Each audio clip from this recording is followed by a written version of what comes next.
UP का प्रयागराज उमेश पाल हत्याकांड में एक नाम जिसका बार बार जिक्र हो रहा है, अतीक अहमद। जांच के तमाम पहलुओं में अब बरेली जेल की भी चर्चा है। यहां पर अतीक अहमद का भाई अशरफ बंद है। आज तक से जुड़े सूत्रों का मानना है कि उमेश पाल की हत्या की प्लानिंग यहीं पर हुई।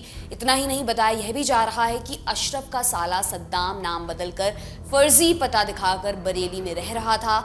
जानकारी सामने आती पुलिस ने इस मामले में भी एफआईआर दर्ज की है। बाहुबलियों के करीबियों तक विशेष सुविधाएं पहुंचाने का चलन हमेशा देखा जाता रहा है, वो चाहे मुख्तार अंसारी के बेटे अब्बास अंसारी के मामले में हो या अतीक अहमद के भाई अशरफ के केस में। अशरफ की सुविधाओं में भी कमी नहीं छोड़ी गई। जांच हुई तो असलियत खुल गई। पुलिस पहले ही इस मामले में 2 कर्मचारियों को गिरफ्तार कर चुकी है। एक तो है जेल आरक्षी शिवहरी, दूसरा शख्स भी जेल की व्यवस्था से बहुत नजदीक से जुड़ा रहा है। नाम दयाराम उर्फ नन्ने। ये बंदा कैंटीन में सब्जी की सप्लाई करता था। एक और एफआईआर सद्दाम के नाम से दर्ज है। यह अतीक का साला है। सद्दाम के बारे में जो बात खुली वह बहुत हैरान करने वाली है। मुस्ताक बनकर बरेली में रह रहा था, फर्जी पता दिखाकर कमरा किराए पर लिया था। यहाँ अकेले सद्दाम ही नहीं बल्कि उसके कुछ साथी भी रहते थे। तमाम परतों के खुलने के बाद पुलिस चप्पा चप्पा खंगाल रही है। ऐसे में बरेली का वो मोहल्ला जहाँ सद्दाम रह रहा था, वहाँ रहने वाले और लोगों में अब दहशत पसरी हुई है। कोई भी इस मामले की बात नहीं करना चाहता। जो आगे बढ़कर कुछ बताना चाहते हैं उन्हें उनके ही परिवार चुप करा देते हैं ताकि किसी मुसीबत में ना फंस जाएं।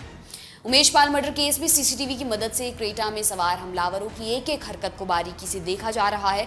संतोष शर्मा की रिपोर्ट के मुताबिक इस वारदात को अंजाम देने के लिए जिस क्रेटा कार से अतीक अहमद का बेटा असद पहुंचा, उसमें 3 नहीं बल्कि 4 लोग थे। खुद असद, उसका ड्राइवर शाहनवाज, शूटआउट के वक्त राइफल से फायरिंग करने वाला साबिर और एक अन्य शख्स। चौथे बंदे का शक होते ही पुलिस छानबीन में जुटी। कुछ अहम सुराग लगे। फिर असद के इस करीबी को पुलिस टीम ने हिरासत में लिया। पूछताछ भी शुरू कर दी। अब सीसीटीवी फुटेज को गौर से देखिएगा।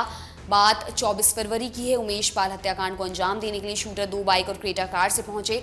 असद कार ड्राइव कर रहा था, बगल में बैठा था शाहनवाज, जो अब पुलिस से मुठभेड़ में ढेर हो चुका है। कार के पीछे बाईं सीट पर अतीक का करीबी साबिर राइफल के साथ बैठा था। साबिर के बगल में था वो चौथा शख्स।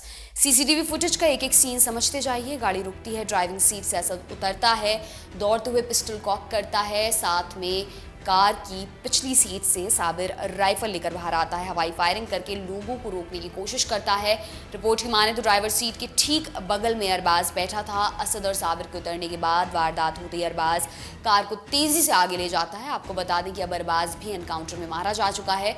उमेश पाल हत्याकांड को अंजाम देने के बाद गाड़ी को यू टर्न करके वापस ले जाया जाता है। साबिर रोड क्रॉस करके बैठने की कोशिश करता है, लेकिन फिर वह दूसरी तरफ से गाड़ी में बैठता है। ऐसे में इस बात का शक जताया गया कि गाड़ी में कोई चौथा शख्स भी मौजूद था।